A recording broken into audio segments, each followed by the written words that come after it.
All There you right. go. Everyone, I'm very excited to share with you that this is the 10th and final webinar that we have at Kweller Prep. We have had 10 weeks of informative webinars.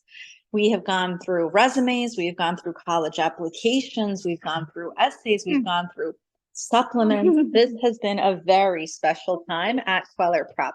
So I want to share with all of you that here we are presenting. Mayrose, thank you so much for the resume webinar last week. We are so fortunate to have you. It is an honor to know you.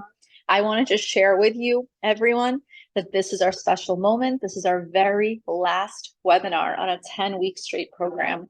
Thank you, Mayrose. Without further ado, please take over. Hi, everyone. Thanks, Francis, for that introduction. Francis and I have been working together since 2016 when I was a high school student at Townsend Harris. Since then, we've really worked together, and I worked with Kweller Prep throughout my time at Barnard College, which is where I went for undergrad, and I majored in biochemistry. And currently, I'm a first-year medical student at Weill Cornell, and the relationship is still going strong.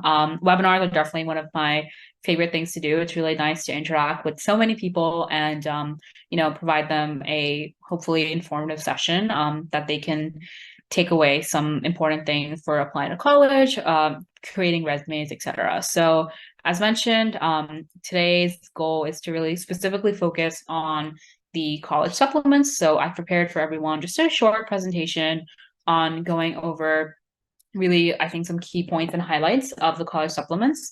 I'm also going to be sharing my supplements that I used for when I was applying to Barnard. And, I definitely do think may have had a role in my acceptance, as it is a school that is just becoming more and more competitive to gain admission into every year, as is generally the trend with a lot of these academic institutions. So I'm hoping that through a overview of what really one should do when preparing for writing supplements and through these specific examples, I'm able to just inform everyone on the art of applying to college, which is an art that it's quite difficult to master.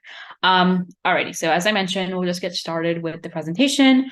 If you have any questions, please use the chat feature. So college supplements. Alrighty, let's get started. Okay, so really the goal of these supplements are multifaceted. So you want these supplements to convey an idea of who you are, where your interests lie, what you've accomplished so far, what you can bring to the table, and how you can leverage the school's resources to fulfill your ambitions while upholding the school's mission. So that was a lot, and I want to break down each and every one of these points. Who you are. So this really comes in the content of the supplemental. You can talk about, things that you may have been doing outside of school. Talk about your passions, talk about your culture, talk about your family background. All these things are relevant to who you are. The goal is to talk about them in a relevant way that obviously is interesting and engaging and allows the admissions officer to learn more about you. Where your interest lies is kind of similar. Talking about your interest again makes this a more personal process, because what this process is in the midst of a lot of numbers and data sets, in the midst of GPA, ACT, SAT subject 2, in the midst of so many numbers. The essays are a time where you can really differentiate yourself and almost make yourself a more likable candidate, a candidate that someone is a candidate who someone is going to want to advocate for, right? Because how these admissions officers work at certain schools, or perhaps at the majority of schools, is that multiple admissions officers are responsible for different regions throughout the country. So as you all know, for college applications, you're not limited to the state that you apply to. If you want, you can apply to if you want, you can apply to a school in California, even though you're from New York. Or if you want to, you can apply to a school in New York, even though you're from California. So geography is not a barrier. So oftentimes what happens is you have regional college admissions officers who review the files of students per region. So an individual will review New York students and their files. Now, and again, in the midst of all these numbers and resume activities, etc., what really can allow you to give an individual voice and platform is the supplement. So that's why there's an emphasis on conveying who you are, where your interests lie, what you've accomplished so far. So the supplements are also a good space for you to share certain milestones, certain achievements, certain skills that you have. I think thinking about what you bring to the table is really important because ultimately, it is true that you want to apply to college and you want to gain admission into a college. It is also true that as you are a student and as you are an individual and growing to become a professional, you do bring certain skills. You obviously bring your intellect, you bring your personality, you bring your efforts, you bring your financial investment. So you are bringing something to the institution, and it's very important to lay that out in an eloquent way, so that the institution is aware of it. And another really important thing is making clear that you can use the school's resources to fulfill your ambitions and uphold the school's mission. So what do I mean by that? What I mean by that is that this is a two-way exchange. It is not just that, you want to go to the school. You need to make clear why the school should want you. So that's basically the main idea, is that you want to convey all of these different points in your supplements. And how can you do that? You can do that through its structure, content, presentation, and formatting. So again, you want to make the structure as clear as possible. You want to think about it. Do you want to have one big paragraph, or do you want to have smaller paragraphs broken up with multiple points? You want to think about content. Do you want to present a more personal story? Do you want to make the story a little bit more humorous, etc.? Again, presentation kind of goes in line with the previous two, and so does formatting. So again, first impressions are really important. So things like spelling and grammar, self-explanatory. You want to make sure that these are perfected prior to submission. Formatting and overall organization, like I spoke to this earlier, you want to think about it. Do you want to present your reader with a blob of text that's a paragraph, 2 paragraphs long? Or do you want to break up your ideas in a seamless and organized manner?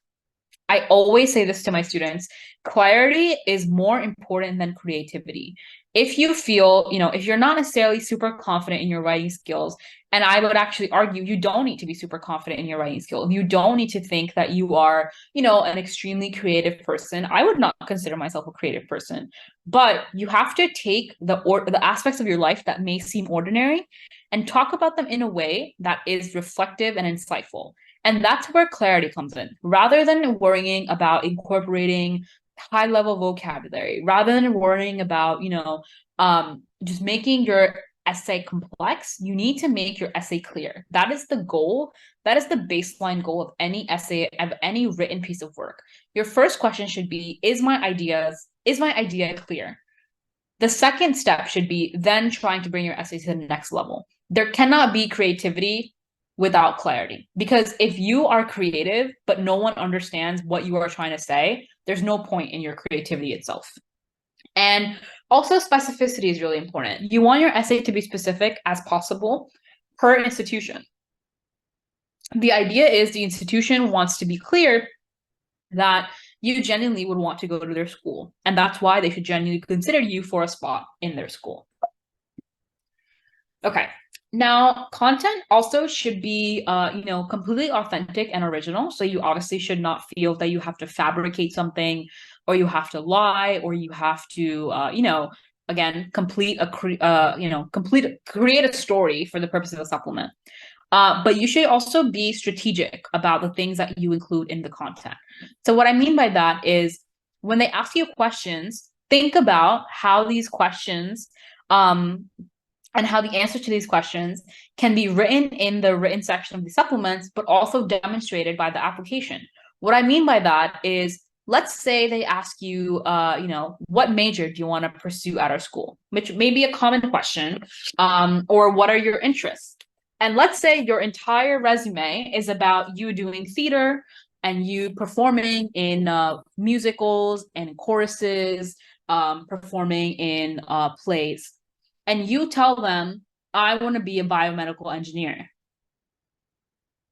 Those two things seem a little bit contrary, and that may raise a question that your entire background, resume, everything is supporting something completely opposite from what you're telling me. So you want to make sure that you are building a theme with your application, and your supplements, your resumes, your activities, they align. Now, when I say align, I don't mean you're repeating the same thing over and over again, but I'm saying you're building a theme so that the person who's reading your application can connect different parts of your application and really get a full picture of who you are. Um, Ideally, you want to try as best as possible to speak to the mission of the school. Now, a lot of these schools have similar missions, but it's just important to look at the language on the school's website and use that language in your own essays and own supplements. For example, if they're very service oriented, you want to see how you can think about your possible, interest in service or any possible ways you demonstrated service. Again, you just want to see if you can align yourself to the mission of the school.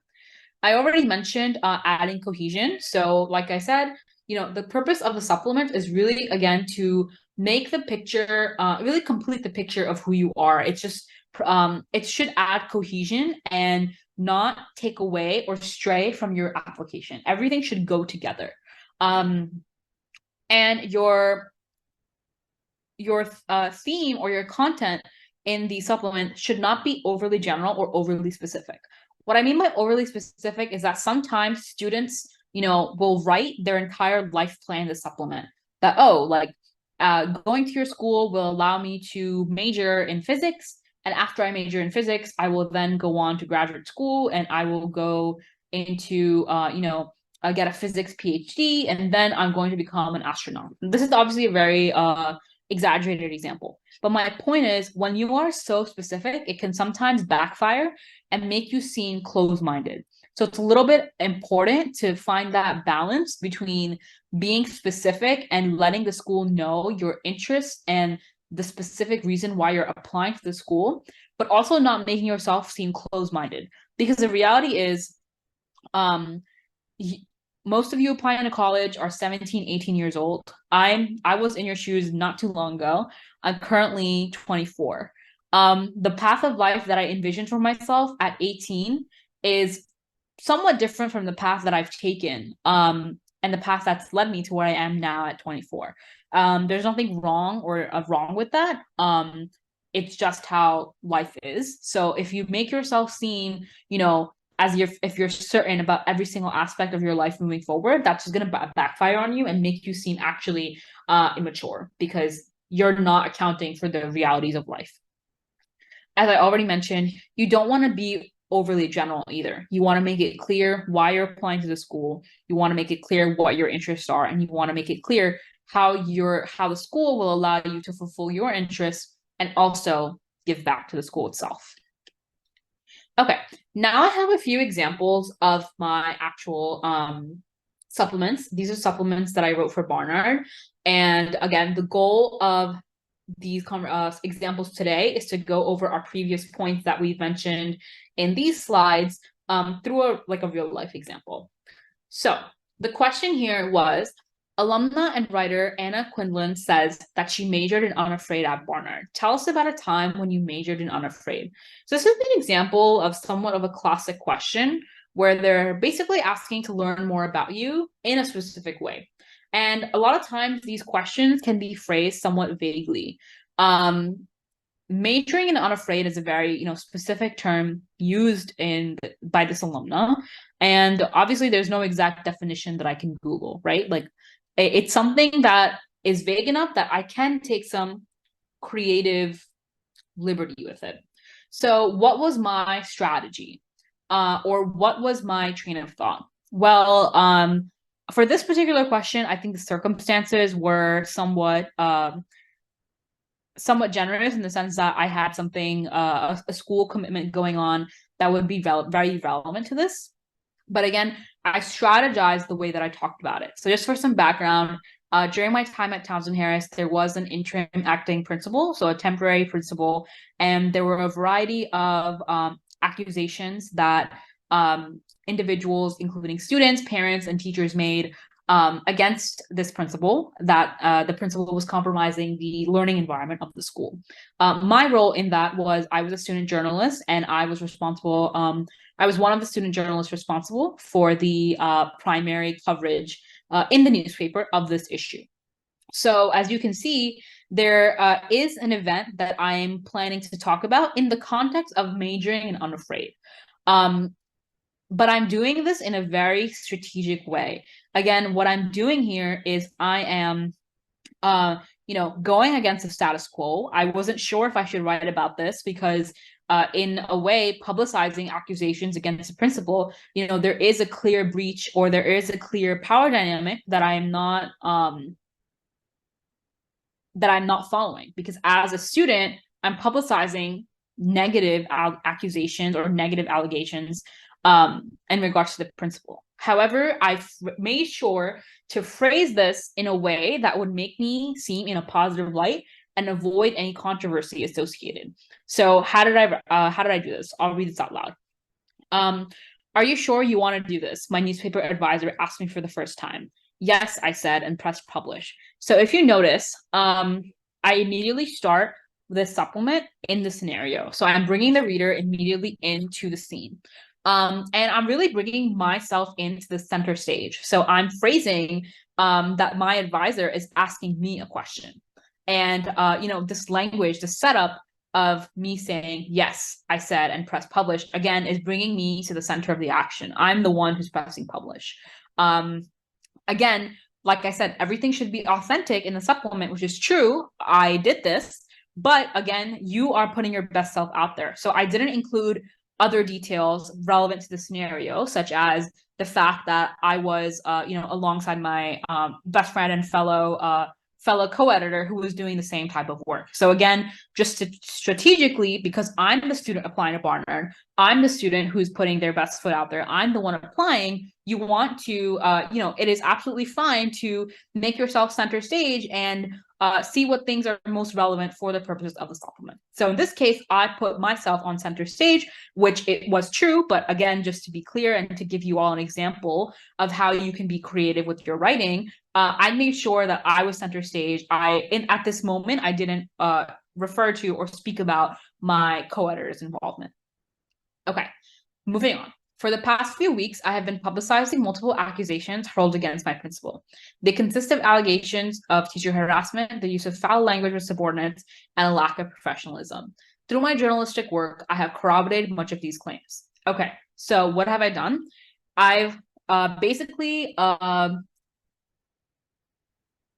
really use language to minimize any sense of personal biases or minimize any sense of possible disrespect towards a principal. I really am just stating the facts. For the past few weeks, what have I been doing? My role is a publicizer. I'm not the one making the accusations.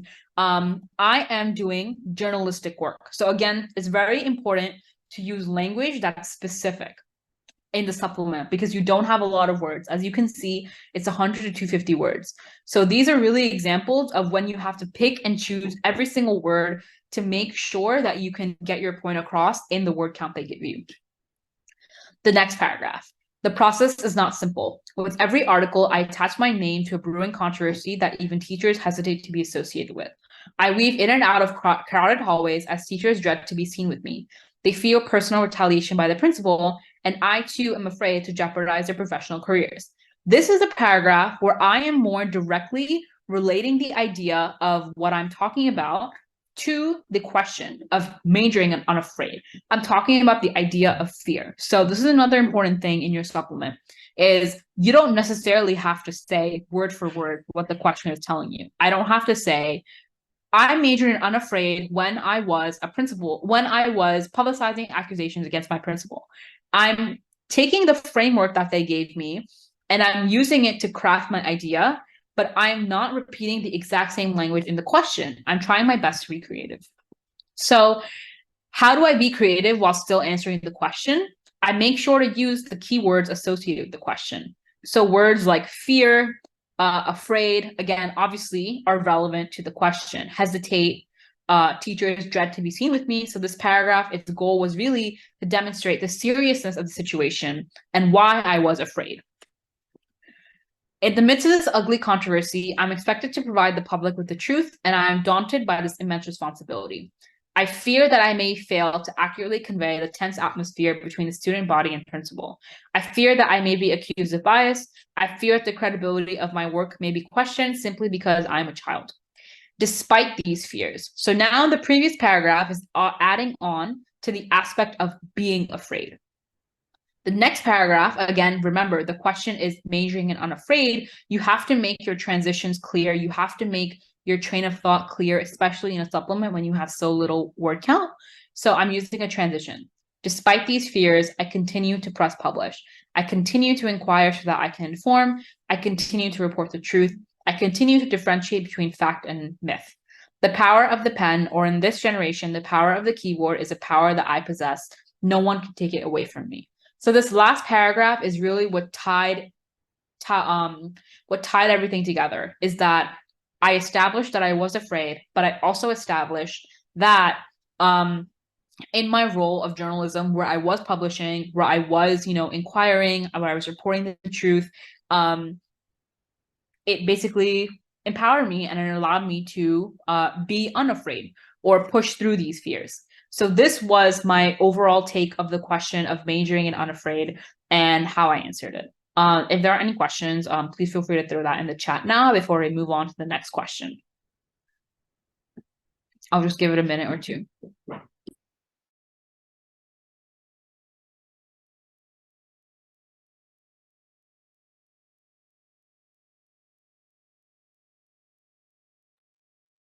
Okay. I'm going to move on to the next question. So this question is, what factors influence your decision to apply to Barnard College, and why do you think the college would be a good match for you? This is a very classic question of why this school. A lot of schools ask this. And again, in Barnard's case, the word counts were pretty moderate or pretty low. So I advise for most supplements for students to go deep and not go wide. What that means is I advise students to choose one or maximum two ideas. Really, I do stick with one idea that they really flesh out to the maximum of their capacity. Rather than giving me 20 reasons why you want to go to Barnard, give me one substantial reason and flesh it out. Especially for questions like why this school, I think it's really important to sound genuine and not sound like you're regurgitating their website, and to provide as much of a personal connection as you can as possible. If you list out 50 reasons, 20 reasons, or even 5 reasons why you want to apply to a school, you're just diluting your own message, because there's so much content that a reader covers that they forget what your main point was. And think about it, right? If someone told you, with Thanksgiving coming up, if you asked someone what their favorite part of Thanksgiving was, and they would say, oh, my favorite part of Thanksgiving is the turkey and the mashed potatoes, and also the beans, and also the pie, and also the cranberry sauce. At the end of the list, you're kind of gonna get lost, and you're gonna forget what item 1 on their list was. So again, the point here is be memorable. And the point, and how can you be memorable? You can be memorable by talking about one thing in a passionate way and at length. So for myself, I took a good look at Barnard's website. I thought about what made Barnard the most unique in comparison to other schools, and what attracted me to this uniqueness, or what I thought I could take away from this aspect of Barnard. Now, I would say, obviously, a lot of times students say, what's unique? All the schools sound the same. I would say that's true to a degree, but you are what make it unique. Your interpretation, your perspective, your take on what the school offers and how you can use it, that's what makes it unique. So that's what you write about. Okay, in my case, what did I talk about? So I said Barnard College epitomizes the values of New York: diversity, ambition, and dynamism, while also educating its students from a global standpoint. Its cosmopolitan curriculum, specifically the modes of thinking courses, would allow me to attain a more thorough perception of the world. So In this first paragraph, I'm kind of establishing a personal connection. So in my file, they see I'm a New Yorker. I'm a born and raised individual. Lived her whole life in Queens from New York. So I kind of really wanted to emphasize, um, the values in New York. New York was also talked about at length in my personal statement. So again, I'm bringing things together. I'm bringing ideas together. Um, and I'm really establishing that the modes of thinking is what I'm focusing on. Okay, next. At Barnard, the Thinking Through Global Inquiry course would aid my understanding of issues on a global scale. It would allow me to greater unravel the complexities of socioeconomic challenges that other communities face. I find that this thought-provoking class can help me look beyond the scope of my own community. Furthermore, the Thinking Through Social Difference course would allow me to understand the unequal distribution of resources in other communities by analyzing factors such as race, class, and gender. The teachings of the modes of thinking courses align with my interests. I want to be aware of prominent issues throughout the world and exposed to the plights of individuals in need. I wish to implement the knowledge from these classes to pursue my ambition, advocating for health awareness by organizing nonprofit pediatric clinics throughout the world. Ultimately, by immersing myself in such courses and others like it at Barnard, I can broaden my perspective.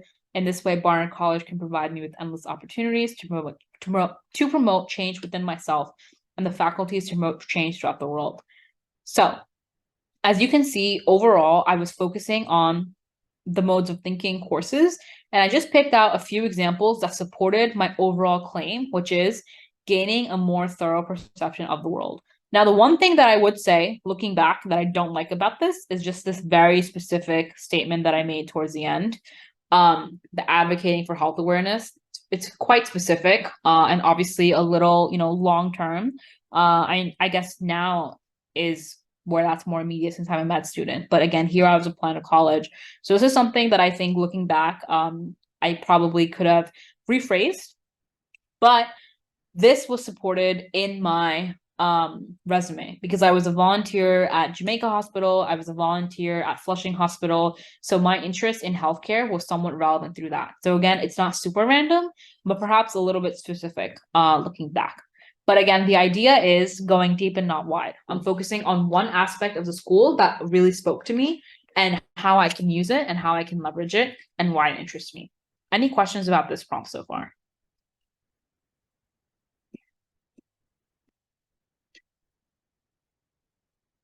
Okay.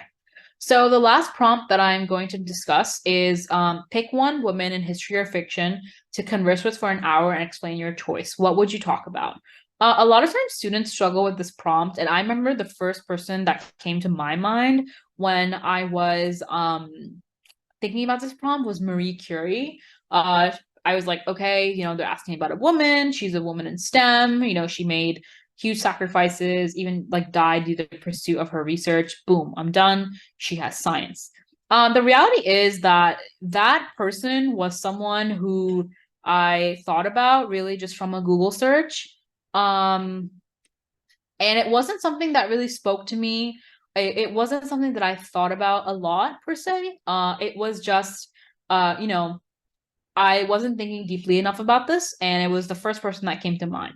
Unfortunately, with that came the reality that this person was also a really common individual who, again, did not speak to me, did not make myself sound unique.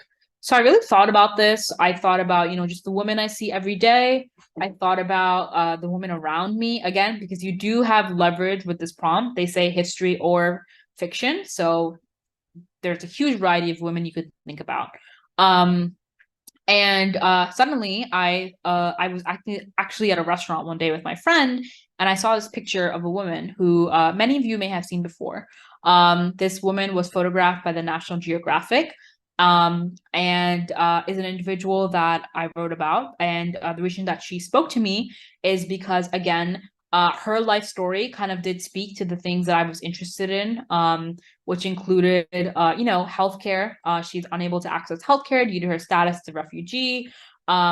She traveled from Afghanistan to Pakistan, and that's where my parents are from. So again, there was a little bit more of a personal connection, and obviously, I believed, and I'm quite confident that perhaps no one else in the entire application class chose this woman. So again, this is someone who spoke to me, and that's what makes us unique. Um, and that's what individuals like you who are applying to college need to think about, what makes you unique or what perspectives make you unique. I would not have thought about this if I was just persistent on choosing Marie Curie. But I kept an open mind and I kept trying and I kept thinking, about what individual would speak the most to me and also showcase my best foot when applying at Barnard. And I also made sure, that this aligned with Barnard School, with Barnard's mission, sorry. I knew that Barnard, is a liberal arts school. It's huge on things like human rights. We have a human rights department. We have human rights classes, etc. So I thought that this would be a great fit for the school. It's important, obviously, in any supplement, whether it's the previous one, like this one about majoring unafraid, you definitely don't want to say anything negative. You definitely don't want to say anything that can be interpreted too politically. You want to make sure of that for all statements. So obviously this was the individual who, you know, would not have offended anyone. So you want to be mindful of things like these as well. But with this last example, those are my supplements that I used for applying to Barnard, and I hope that these personal examples can just shed a little bit of light on what example statements look like. And with that, I wanted to say thank you for everyone for listening and watching. And now I'll get to the questions that were asked of me. So someone asked, let's see. Someone asked, this means that we will write different essays for every college. Yes, that's correct. I said that at the beginning. Each college has their own supplements. Someone asked, is this section for all colleges? And if so, does it have to be women? Well, no, like I mentioned, each school will ask you separate questions based on their goals, based on what they want to ask. It's your responsibility to draft answers for those questions. So no, not all schools ask you the same exact type of questions. Someone asked, do all colleges want 100 to 250 words in essays? No, so the word count also often varies. I've seen even some things like 650 words. It really depends. And someone had asked to see the goal slide again, so I'm just sharing that.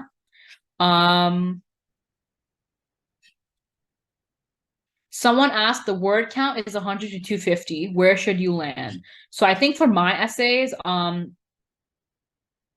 think when the word count is small, it's definitely best to use it as much as possible. In other words, I think 100 to 250 is a pretty small word count to answer a question. And so I pretty much for all of them was landing quite close. I can actually probably check that right now. I was landing pretty close to the upper end of the word count. So for example, this one is, yeah, this one is 219. The first supplement is 219. The second one is 232. So I'm definitely more towards the upper limit.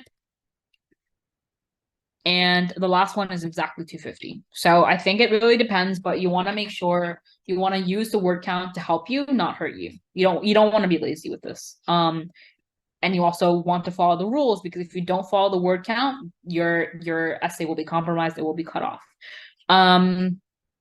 Someone asked the most common question colleges ask. I feel like that's a little tricky to answer, especially as schools are becoming supplement optional. I will say I feel strongly about this. Every single person should write a supplement for college if it is offered. I think it's a extremely good way to distinguish yourself, and I think it's a good exercise to improve your writing skills. So I strongly agree that even if supplements questions are written as optional, they should still be done by students.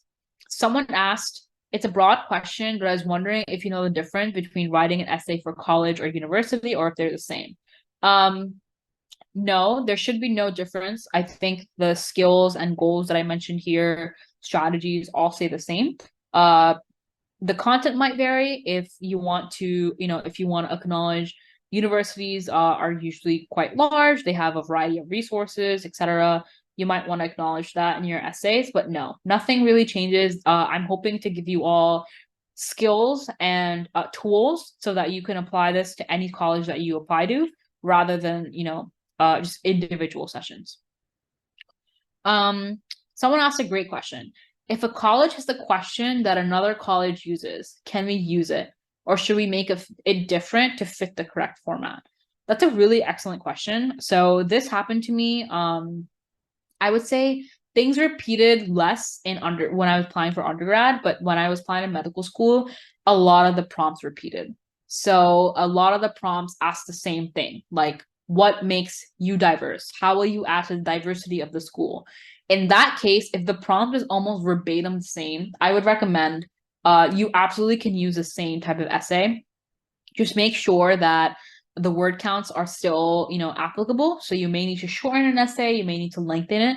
You may also need to, slightly edit it just to make sure that it doesn't sound like you copied and pasted it from somewhere else. Like you want to make sure you say the school's name correctly.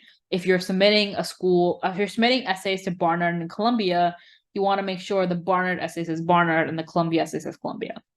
So definitely reuse and recycle, but also make sure to proofread and edit accordingly.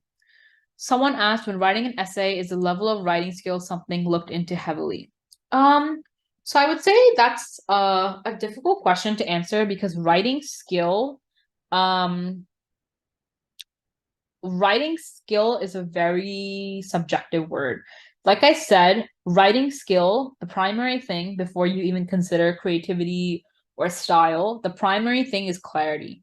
I think clarity is the most important thing that differentiates you because if you're not clear, no one's going to make an attempt to read your essays. So I would say worry less about your skills and first worry about content and clarity. Writing is difficult. It doesn't come to everyone. I think that's just a fact. It is a skill that can be developed. I do believe that. But don't feel like you have to become Shakespeare overnight. Someone asked how professional the essay should be. Well, it should be extremely professional. As you can see in all of my essays, I used, formal spelling, formal grammar. Someone asked if they should be using advanced wording. I always hesitate to say advanced wording. Again, your goal is clarity. If you want to make sure something is clear, if vocabulary words can better the clarity and can better the emphasis of what you're saying, then that's fine. So I don't think I had like super complex vocabulary in any of my personal statements, but I was very intentional about my word choice. So I think here, for example, her expression is that of ferocity. That was a very specific word.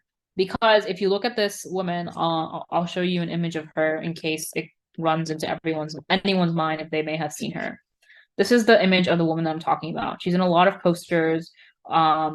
She's been photographed quite heavily. I'm not sure if this rings a bell for anyone, but that's why I chose this word very specifically, ferocity. I was trying to convey a very specific type of expression on her face.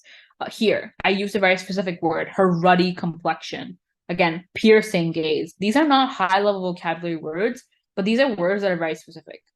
So there's a difference between advanced vocabulary or advanced wording, and specific wording. And I will always prioritize specific wording.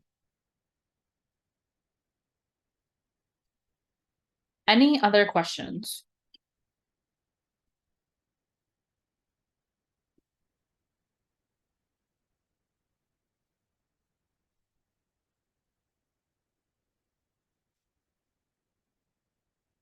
I'll just give it a minute or two, but if not, then we can end it soon as the last webinar. Thank you for everyone. There's around, I think, over 50 people here, so that's really great to see. Sorry, there's over 40 people here, so that's really great to see. I know it's a Thursday night. Any other questions? Last call?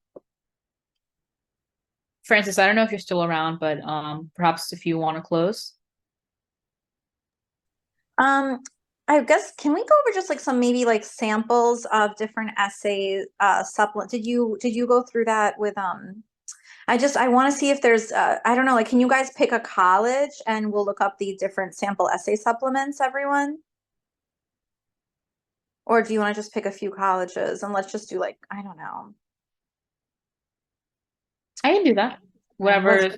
yeah, let's do a share screen. Let's just literally let's Google a couple of essay supplements and see what we can go, or can you just Google 2023 college essay prompts and let's just give everyone like clear samples. I'm sure they have it consolidated. Prep Scholars used to have it consolidated.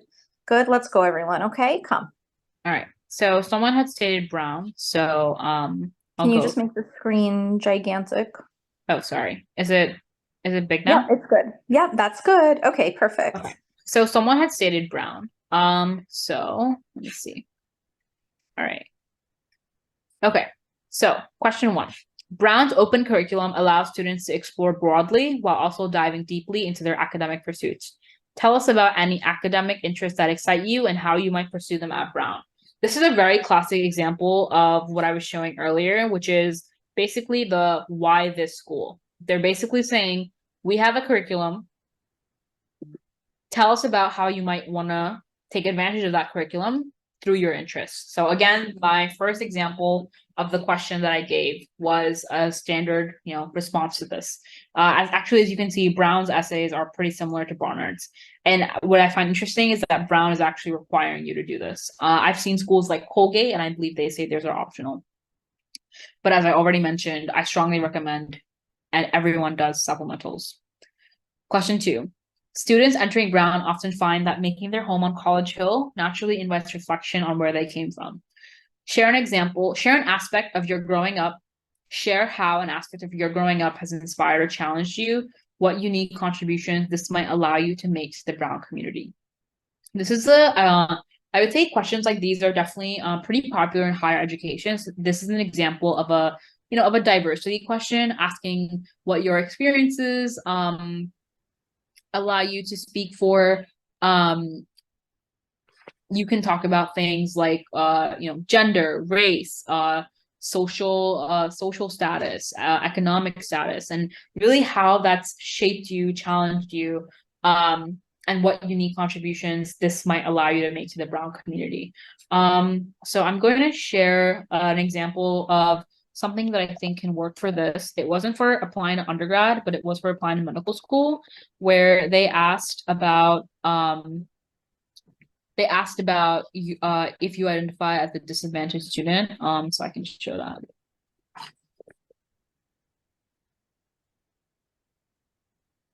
All right. So similar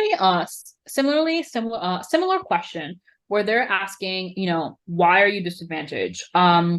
Talk about if your access to social, economic, and educational opportunities. So this is a similar question. It's not necessarily asking about it in a very in that specific of a context, but again, the point is you need to talk about your growing up, how it's challenged you, but also how you overcame it, right? So this is not like what I want to make clear is that this isn't a sob story or this isn't, and I use that term not in a derogatory way, but I use that term because unfortunately there are students with extremely negative aspects of growing up, negative stories of their life.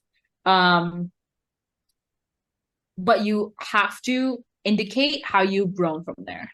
And So I can interject because I also want to make it very clear. Like whenever the kids tell me, "Oh, can I write about an eating disorder?" I'm like, "Okay, you can write about it 10% of your essay. 90% of your essay should be what did you do about the eating disorder? Did you create a branch of a national organization to help other students with eating disorders combat this illness? Did you provide resources for other students? What did you do in the context of an extraordinary hardship in your life? What did you do about it?" So it's not really obstacle. It's really how did you overcome an obstacle? How did you overcome a hardship?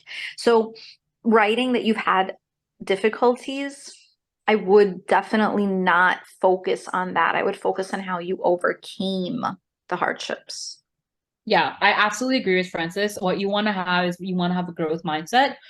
Yes, you want to acknowledge your difficulties. Yes, you want to acknowledge things that may have been difficult in your life that other students may not have experienced. But you want to emphasize, like Francis mentioned, you want to emphasize the growth that resulted from it and how you plan to take that experience moving forward. So in my disadvantage statement, again, I talked about I reflected on where I came from, and I talked about how it's how it has impacted my application to medical school and but what I hope to take away from it. So just for an example, I'll show that. Okay. Throughout my life, I've been conscious of my disadvantaged status, whether identifying as first generation low income student in college or receiving free lunch during my school years. The status of disadvantage defined my relationship to education. With my mother being a homemaker and my father working as an Uber driver, the path to medicine seemed uncertain. Furthermore, as I lacked physician mentors, many clinical opportunities remained obscure to me. To financially support myself and gain medically relevant experiences, I worked all throughout college. I remained employed part time during academic semesters. Throughout breaks, I would work 80 hours a week, juggling up to 3 jobs. Even now, I'm the only adult in my family of 5 who works full time. My socioeconomic status forced me to micromanage my numerous commitments and made my journey throughout academia more rigorous. However, my experiences also allowed me to appreciate the opportunities provided by higher education. A career in medicine is only the first step in a lifelong journey towards not only personal and professional development, but also financial stability. I hope to leverage medical school to move past the label of disadvantage so that my experiences are no longer defined by the financial status of my parents. So again, I'm simply stating facts. I'm not necessarily taking an extremely emotional or negative tone with this. Uh, Everything here is facts, and I transition into a positive outlook where I say, yes, this was hard. I'm acknowledging that this was hard, this was difficult, but I also acknowledge how I worked throughout that. How did I work throughout that? Well, financially, to support myself, I worked. How did I work throughout that? I appreciate the opportunities provided by higher education. How did I work through not having physician mentors or not having family members in medicine? I worked while gaining medically relevant experiences, and that was shown from my application. My application showed I worked as a medical assistant for 2 doctors. My application showed this. So all of this, again, going back to the idea of supplements, is every single aspect of your application ties together and brings a cohesive picture of who you are. So this is an example of how someone can approach this type of question, asking about your personal experiences growing up, etc. All right, question 3. Brown students care deeply about their work and the world around them. Students find contentment, satisfaction, and meaning in daily interactions and major discoveries. Whether big or small, mundane or spectacular, tell us about something that brings you joy. So I think this is an example of a question that students feel really dumbfounded by. They'll say, like, this is a very vague question. I can't think, like, what to write about. I think take their words literally. They say, whether big or small, mundane or spectacular. So do not feel like you need to have, an amazing story about what makes you happy. It can be something as small as your mom making your favorite meal of the day, and you can write an essay about that. Again, the key is just to write about it in a way that feels genuine and that explains to us and just makes us know more about you. This is not an essay, or any of these essays are not prompts where you need to feel like you will completely, overshadow their expectations and you will completely have a new or unique idea. In fact, I think if a student were to have, a very wholesome and genuine small interaction that they talked about, I would view that very positively. Okay. First-year applicants are also asked to reflect briefly on each of these short answer questions, where answers range from a few words to a few sentences. What 3 words best describe you? So it's 3 words only. So this is also something I've seen quite commonly. I think for Colgate University, they have a similar question, but I just want you to list words. This is an example of what I've said. Specificity is more important than big words. I would just think very specifically about 3 words that, again, describe you and not worry about how advanced the words are. You shouldn't be looking up in the dictionary or in a thesaurus and finding the most complicated word. You should find a word that genuinely speaks to you. What is your most meaningful extracurricular commitment? What would you like us to know about it? This is an important example of you wanting to strategize your application. If you say your most meaningful extracurricular is a 1 day volunteering opportunity, that is just a red flag because that doesn't make any sense. Why is something you did 1 day a year your most meaningful? What it should be is something you've demonstrated a long-term commitment to. And you should be able to explain passionately and thoroughly what you would like us to know about it. If you could teach a class on any one thing, whether academic or otherwise, what would it be? This is, again, I think Brown and other liberal arts colleges, they'll ask you questions that are slightly out of the box and students get panicked and overwhelmed. But you just need to, genuinely look inwards, as cliche as that sounds, and ask yourself, genuinely, what class would I like to teach? I think someone had actually asked me in a medical school interview this exact same question. If you could teach me how to do one thing, what would you teach me how to do in the remaining 2 minutes that we have? And for a second, I panicked because I was like, what? I was not expecting that question. I didn't prepare an answer to that question. But I thought to myself, what speaks to me and what can I think of on the spot? And my answer to the question was I could teach you in these next 2 minutes how to boil rice. And I explained to her step by step how to boil rice. Now, I also explained why that was meaningful to me. That was meaningful to me because I really enjoy cooking. It's something that runs in my family. My mom taught it to me. I'm teaching it to my sister now. So I use that to give context to why I would like to teach this individual to make rice. And she took it really positively. And actually, the interview went really well. So this is an example of the smallest things can actually become meaningful once you provide context and genuinely talk about it. In one sentence, why Brown? So again, this is an example of a really classical type of question. It's made more complex because they want you to do it in one sentence. I would just remind you, sentence one is also asking about the curriculum. So you want to make sure this sentence is in line with that. If you say you are interested in the sciences at Brown and this sentence says you want to do theater, again, doesn't make sense.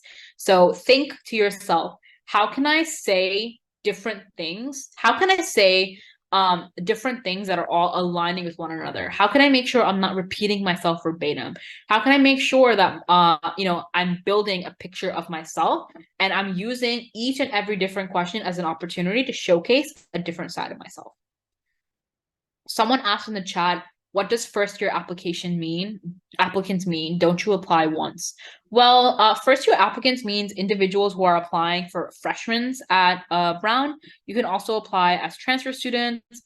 Some students might take gap years after high school, so they may not be on the same timeline as others, etc. And transfer students are also asked to complete this question. So yeah, with the remaining 3 minutes that we have left, I just want to again just leave some time for any last minute questions. And thank you to the person who suggested going over Brown. I think the questions here are a really good example of the variety of questions that you can be given, the variety of word counts, and just the amount of options that you can be presented with. But again, the goal is always the same. The goal is always clarity. The goal is always showcasing yourself, building a bigger picture of who you are, and making sure that this picture aligns with the words and with the numbers and any other things submitted on other aspects of your application. And if I could also add, I want to just really take this moment to remind you that, these webinars are very special, very meaningful, and we definitely, do this in partnership with your school, with the school's PA. I'm going to post into the group so that we can see right now. I'm going to post, if you could, I'm going to post it right now. I want you to have an option to do, hold on just a moment. I'm going to switch it to everyone. So if all of you could take a moment and just leave a 2-minute review, and also if you could share what school your child is, what school you're in. This is the link. If you could all just take a minute to close up and I'm also going to spell Mayrose's name. Mayrose, can you spell your name into the chat? So you can definitely say that Mayrose is the best because she is. I'll tell you why, because Mayrose is in medical school right now. So this is a very, very big deal that we have this webinar and we have this amazing opportunity. I want to say thank you to everyone. Here's the link. If you could all just take a moment to put that in. Thanks, Mayrose. And everyone, also just know that this is a special time in your life. It's transformative. Kweller Prep is here for any support that you may need. I also want everyone to just take a moment. We'll take you off and let's type thank you into the chat. This is our last big webinar. So if you could change the chat setting, Mayrose, so we all can say thank you to the group. Thank you. Oh my God, I typed thank you group. Thank you. Okay, there we go. Good. So if we could all type thank you in, and I'll also count to 3. And when I count to 3, everyone can say thank you. I'm going to have everyone unmute. So we're going to count to 3. Ready? 1, 2, 3. Thank you. Thank you so much. Thank you. Best of luck in medical school. Thank you for being such a good role model. Okay, and everyone, thank you for your amazing participation. And again, here is the link so that you have it. If you could leave the review, include Mayrose's name and the school that you attend so that we have this available. And with the webinars, thank you everyone. We are so happy that we got to do this. Here is to our 10th week in a row, and that is a wrap for the fall semester. Okay, we will be repeating webinars in the spring. But again, they're of a similar theme. So I'm very happy. Thank you, everyone. We are so happy that we got to do this. Okay, enjoy. Bye, everybody. Bye. I'm going to close up. Okay, Mayrose?